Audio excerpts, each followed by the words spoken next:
I would rather be standing than live on my knees begging at the White House. These words reportedly thundered through Burkina Faso's presidential palace when Captain Ibrahim Traore, Africa's youngest leader, did what no African president has dared in generations. He tore up an invitation from the most powerful office on earth. Breaking, in a move that has stunned Western diplomats and energized Pan-Africanists worldwide, Burkina Faso's 35-year-old revolutionary leader has just rejected President Trump's personal invitation to the White House, calling it the latest attempt to collar Africa with a golden leash. What you're about to witness isn't just another political story. This is the moment Africa's youngest leader chose to spit in the face of the global order that has kept the continent on its knee for centuries. While Nigeria's president rushes to London at the slightest British beckoning, while Ivory Coast's leader practically maintains a second home in Paris, one man stands alone against the tidal wave of Western influence. By the time this video ends, you'll understand how this single defiant act might just reshape the future of an entire continent. September 30th, 2022. The streets of Ouagadougou erupt in gunfire. While most 34-year-olds were building careers or raising families, Ibrahim Traore was seizing control of a nation under siege from jihadists who had slaughtered thousands of his countrymen. Breaking news: Burkina Faso experiences its second coup this year as Captain Ibrahim Traore overthrows the military government that has failed to contain the jihadist insurgency. Behind those stern eyes lies an extraordinary story few Westerners understand. Raised in a humble family, Traoré witnessed firsthand the devastating impact of Western economic policies on ordinary Burkina. His father, a small farmer, lost everything when forced to compete with heavily subsidized European import. Rising through military ranks, Traoré distinguished himself not just through combat prowess, but through something his fellow soldiers describe as incorruptible conviction. When offered promotions that would remove him from the front lines, he reportedly refused, choosing instead to fight alongside his men against the growing terrorist threat. "I've held dying soldiers in my arms," he told a crowd days after taking power. "Men who gave their lives while our previous leaders took French bribes and ignored our suffering. That ends today." Unlike career politicians who master the art of empty promises, Traoré speaks with the raw authenticity of a combat veteran. In his first address, he didn't just reference Thomas Sankara, Burkina Faso's revolutionary hero assassinated in 1987. He channeled him, bearing the same and speaking with the same revolutionary fire. "Our enemies are not just the terrorists in our forests," he thundered in his most viral speech, "but the puppet masters who have strangled Africa for centuries. We will cut every string they use to control us." This isn't just rhetoric for Traoré, it's personal. 2 assassination attempts have already failed to silence him. Each time, he's emerged more defiant, more determined to transform Burkina Faso from a chess piece in a great power game to the author of its own destiny. January 15th, 2025. A black diplomatic vehicle with American flags speeds through Ouagadougou's dusty streets toward Burkina Faso's presidential palace. Inside, a cream-colored envelope bearing the presidential seal of the United States, hand-delivered by the highest-ranking American diplomat in the region. An invitation that would typically be received as an honor becomes the ultimate test of Traoré's revolutionary principles. President Trump requests the honor of your presence at the White House. Make no mistake, this wasn't a casual diplomatic outreach. According to leaked diplomatic cables, Trump's administration had identified Burkina Faso as the weak link in Russia's growing African alliance. Intelligence reports suggested that if they could flip Traoré, the entire Alliance of Sahel States might fracture. offer him weapons, offer him intelligence, offer him whatever it takes, one senior American official reportedly instructed the diplomatic team. Just get him to Washington for the photo op. That alone will undermine his revolutionary credibility. CNN breaking WS. In a bold diplomatic move, President Trump has extended a personal invitation to Burkina Faso's controversial military leader.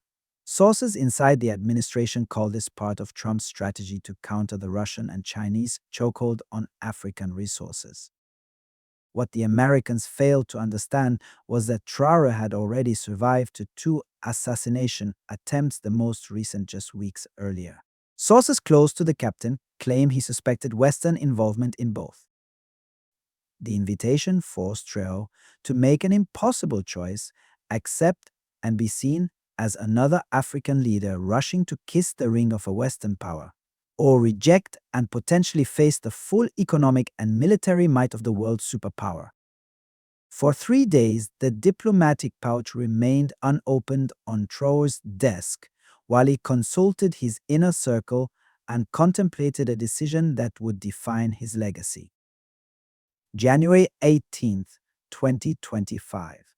The White House invitation lies in shreds on the floor of Burkina Faso's presidential palace. Tell me why I should go kneel before these people who have plotted against us for decades? Traoré reportedly demanded of his advisors in a closed-door meeting that would change African diplomacy forever. Mr. Ambassador, Traoré allegedly told the American diplomat, who called to confirm receipt of the invitation. When President Trump is ready to meet as equals, he is welcome in Ouagadougou. Burkina Faso does not bow before any foreign power, not yesterday, not today, not tomorrow. The diplomatic world froze. No African leader had ever rejected a White House invitation so bluntly. Breaking news: in an unprecedented diplomatic snub, Burkina Faso's military leader has rejected President Trump's invitation to the White House, sending shockwaves through diplomatic circles worldwide. Is the administration concerned that Captain Traoré's rejection will embolden other African nations to distance themselves from American leadership? Asked one reporter as the State Department scrambled to contain the fallout. Leaked audio. This isn't just about Burkina, one senior American diplomat was recorded saying, "If African leaders start thinking they can say no to Washington without consequences, the entire post-war order in Africa collapses." Within hours, the news spread across Burkina Faso. Spontaneous celebrations erupted in the streets of Ouagadougou as ordinary citizens climbed onto rooftops waving the black, red, and green flag of their nation. For the first time in my life, 23-year-old student Issouf Ouedraogo told reporters, "I feel truly independent. Not because someone granted us independence on paper, but because our leader refused to participate in the charade of African submission." The rejection ricocheted across Africa like a thunderclap. In Mali, citizens held impromptu rallies supporting the Burkinabe example. In South Africa, university students projected Traoré's image onto campus buildings. In Nigeria, "We are not her colony" trended for 3 straight days. The official communication released by Burkina Faso's government was diplomatic but revolutionary. Burkina Faso engages with nations based on mutual respect and equality. We reject any relationship that echoes colonial dynamics or undermines our sovereignty. This wasn't Traoré's first act of defiance. January 2023 demanded French troops leave within 30 days. February 2023 expelled France's ambassador after he questioned human rights concerns. March 2023 tore up military agreements dating back to 1961. April 2023 shut down Radio France Internationale and France 24.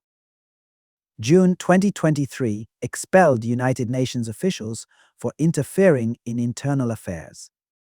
September 2023 signed military cooperation agreement with Russia. November 2024 formed Alliance of Sahel States with Mali and Niger. But this rejection of America, the world's superpower, was his boldest move yet. To truly understand the weight of Traoré's decision, we must view it through the lens of Africa's colonial and post-colonial experience. Burkina Faso, formerly Upper Volta, was under French colonial rule until 1960. Like many African nations, its independence came with invisible strings, economic ties, military agreements, and political influence that maintained France's hold on its former colony. This phenomenon, often called Francofrique, describes the system by which France has maintained significant control over its former colonies' economies, currencies, and security policies long after formal independence. The CF, a franc, a currency used in 14 African countries and historically tied to the French treasury, represents perhaps the most visible symbol of this continued dependence. Though reforms have occurred, the system still gives France significant influence over these economies. Military agreements have been another tool of continued influence. Until recently, France maintained bases and operations across the Sahel, ostensibly to fight terrorism, but increasingly viewed by local populations as protecting French interests rather than African security. It's against this backdrop that we must view the contrasting approaches of different African nations in their relationships with former colonial powers and new global players. Every year, like clockwork, Nigeria's president makes the same pilgrimage, 4,000 miles from Abuja to London, from the presidential palace to the former colonial master's doorstep. Nigeria and Britain, eternal friends, the toasts always begin. Meanwhile, 65% of Nigerians live in poverty despite the country pumping over 1.8 million barrels of oil daily. Where does this wealth go? Follow the money, British Petroleum, Shell, British mining conglomerates, all extracting Nigeria's wealth with contracts so favorable to Britain, they might as well be written in colonial era ink. We value your guidance on our economic reforms. Guidance. Let's call it what it really is: control. When Nigerian officials steal billions, where do they hide the money? London property. British offshore accounts. The stolen wealth of Africa's largest economy flows directly back to the former colonial master. Our president acts like Britain's governor general, not our leader, shouted protesters during the last fuel price hike demanded by British-backed IMF policies. The most damning evidence. When a crisis strikes Nigeria, its president's first call isn't to his generals or ministers, it's to 10 Downing Street. During the 2023 election violence, the Nigerian president reportedly waited for London's guidance before addressing his own nation. Britain never left Nigeria, explains renowned economist Dr. Adeyemi Olanrewaju. They simply replaced colonial administrators with economic advisors, military governors with security partnerships, and direct rule with puppet presidents whose strings are pulled from London. When a British diplomat recently criticized Nigeria's currency policies, did Nigeria's president defend his country's sovereignty? No, he apologized and changed course within 48 hours. Would Traoré ever bowl like this? The question answers itself. If Nigeria's relationship with Britain seems uncomfortably close, Ivory Coast's bond with France is something else entirely, a masterclass in modern colonialism disguised as partnership. The story that defines everything during Ivory Coast's 2010 election dispute, it wasn't the Ivorian courts or African Union that decided the country's fate. It was French special forces who stormed the presidential palace, removed Laurent Gbagbo, and installed France's preferred candidate, Alassane Ouattara. Since that moment, Ouattara has transformed Ivory Coast into what critics call France's 101st Department, a territory that exists in name as an independent nation but functions as a French economic possession. Let's follow the money. 98% of Ivory Coast's currency reserves held in Paris. French companies control 83% of public water services. French corporations dominate 71% of government construction contracts.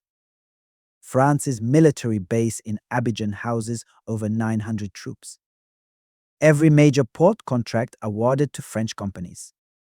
While cocoa farmers earn less than $1 per day harvesting the beans that make French chocolate companies billions, President Ouattara owns a $15 million mansion in Paris' 16th arrondissement, just minutes from the French presidential palace.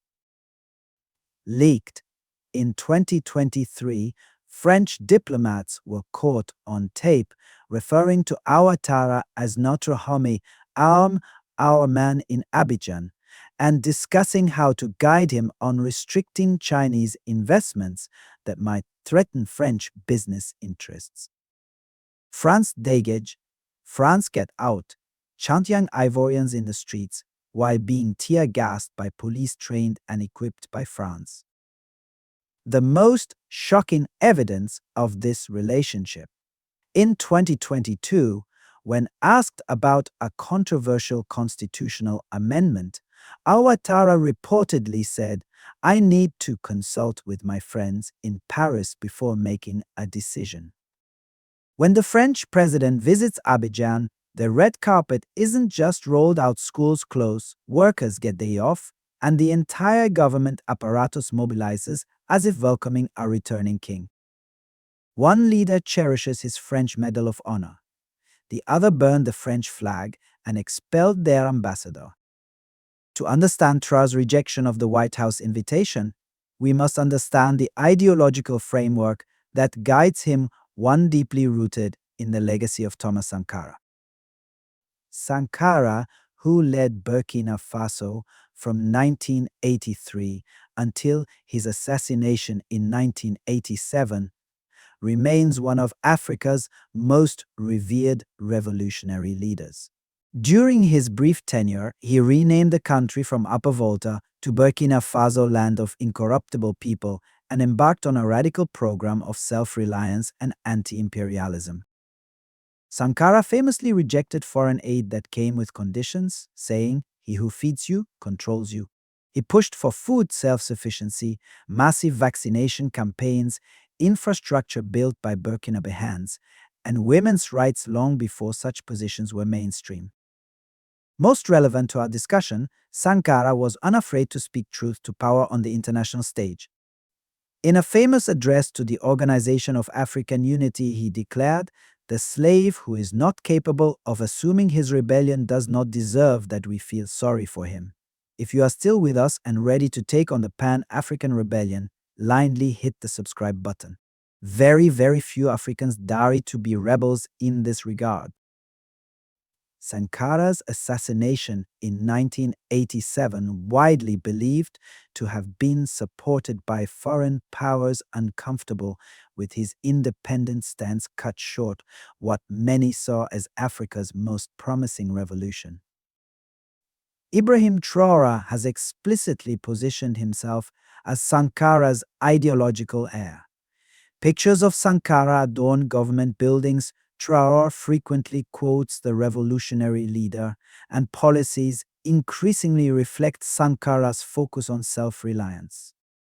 "We are not against partnerships," Traoré clarified in one speech, "but these must be partnerships of equals, not master and servant."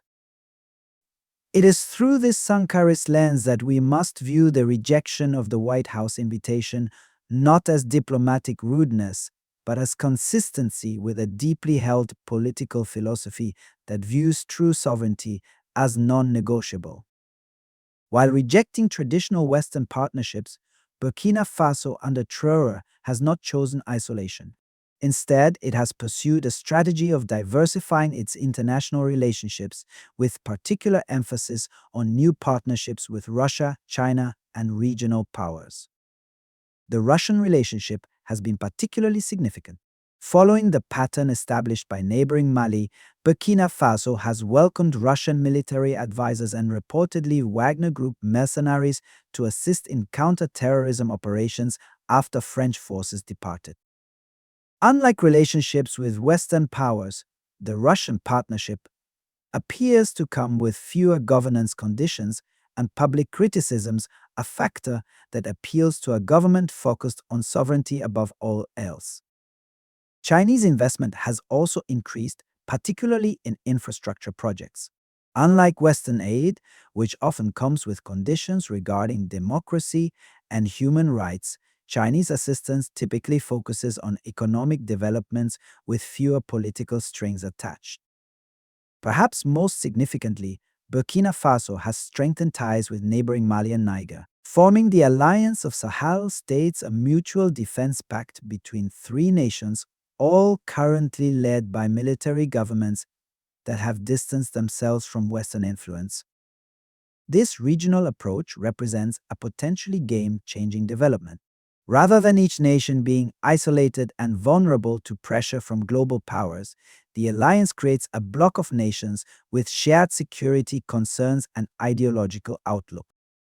Africa's future lies in African solutions to African problems, Traoré declared at the signing ceremony for the alliance. We will no longer outsource our security or our sovereignty. Within Burkina Faso itself, reactions to Traoré's foreign policy stances, including the rejection of the White House invitation, have been complex but largely supportive.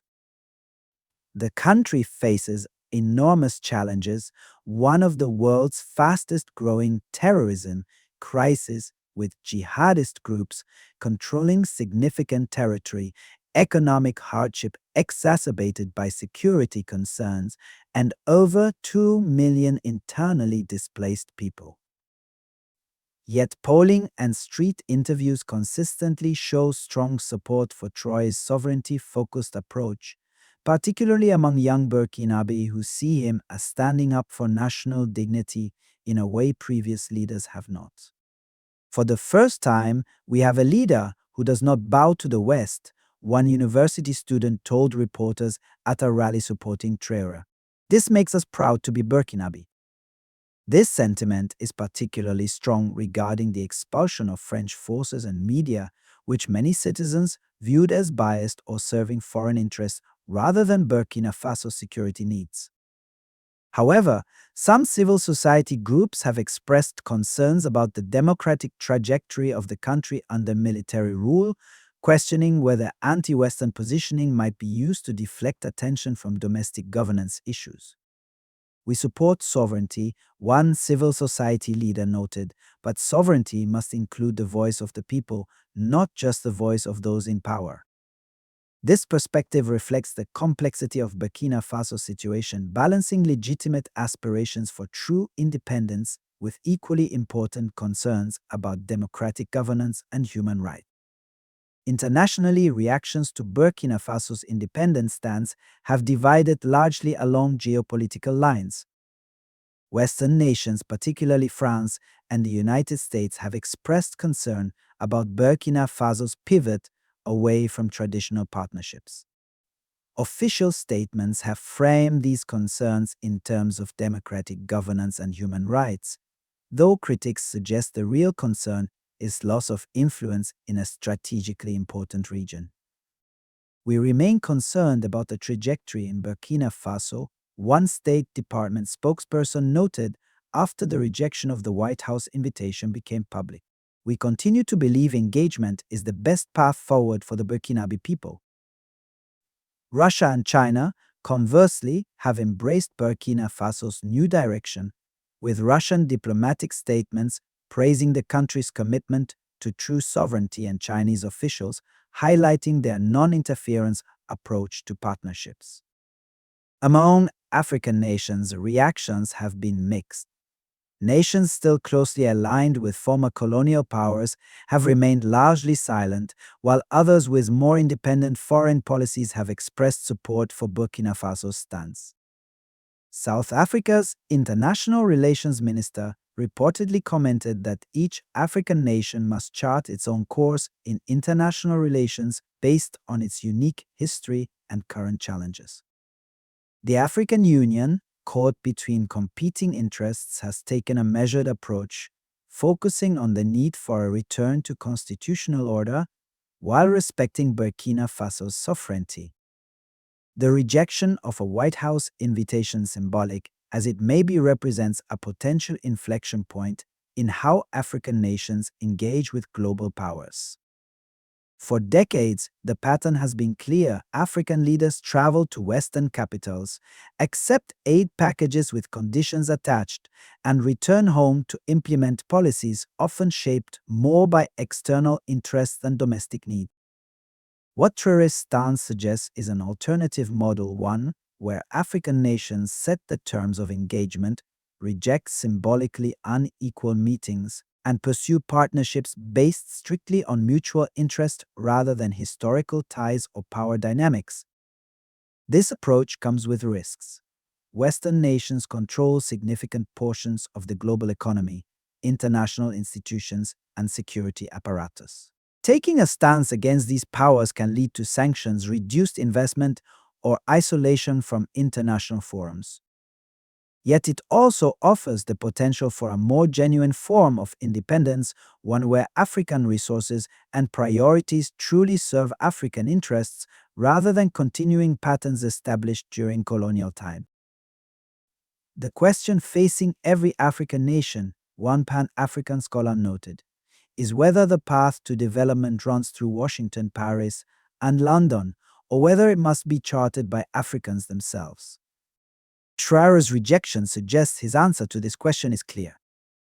Burkina Faso's stance raises profound questions about what sovereignty truly means in the 21st century. In a world where economic interdependence is unavoidable, where security threats cross borders with ease, and where no nation can truly stand alone, what does genuine independence look like? For nations like Nigeria and Ivory Coast, sovereignty appears compatible with deep ties to former colonial powers, partnerships they view as beneficial even if unequal in some respect. For Burkina Faso under Traoré, sovereignty demands a more radical approach, one that questions fundamental assumptions about international relations and is willing to endure hardship rather than compromise on independence.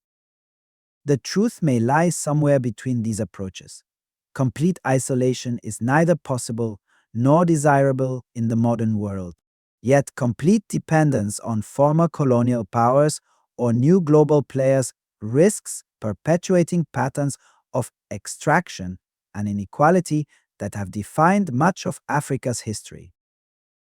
The challenge, as one African diplomat put it, is finding partnerships that respect our dignity while acknowledging the realities of the global system. Burkina Faso's experiment represents one answer to this challenge, an answer that prioritizes dignity and self-determination above convenience or short-term gain.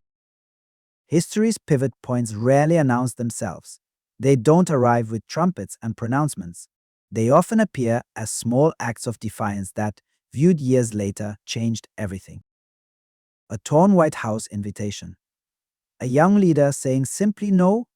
A nation standing upright rather than kneeling. You cannot carry out fundamental change without a certain amount of madness. It comes from nonconformity, the courage to turn your back on old formulas. The consequences came swiftly. Western media launched attacks on Traoré's character. Economic pressure intensified. Intelligence agencies increased their activities. But something unexpected happened too. Ghana's president cancelled his scheduled White House visit.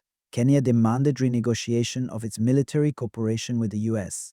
South Africa accelerated plans for BRICS currency alternatives. Ethiopia announced a review of all Western military agreements. What started as one man's defiance became a continental awakening. Ask yourself, what if African resources benefited African people first? What if African solutions addressed African problems? What if aid was replaced by fair trade and genuine respect? They call me radical when I simply ask for what every American takes for granted, the right to determine our own destiny. Is sovereignty only for some nations or for all? Is dignity a luxury or a right? These children, the future of Africa, won't know a world where African leaders automatically rush to Western capitals seeking approval. For them, Traoré's generation will have normalized something revolutionary, genuine independence. A rejected invitation, a reclaimed dignity, a revolution of the mind that no sanction can stop. A future where Africa stands tall, not because the West allows it, but because Africans demand it. This isn't just Burkina Faso's story. This is Africa's opening chapter in a new book written in African hands. The White House invitation lies torn, but something much greater rises intact: the promise of a truly free Africa.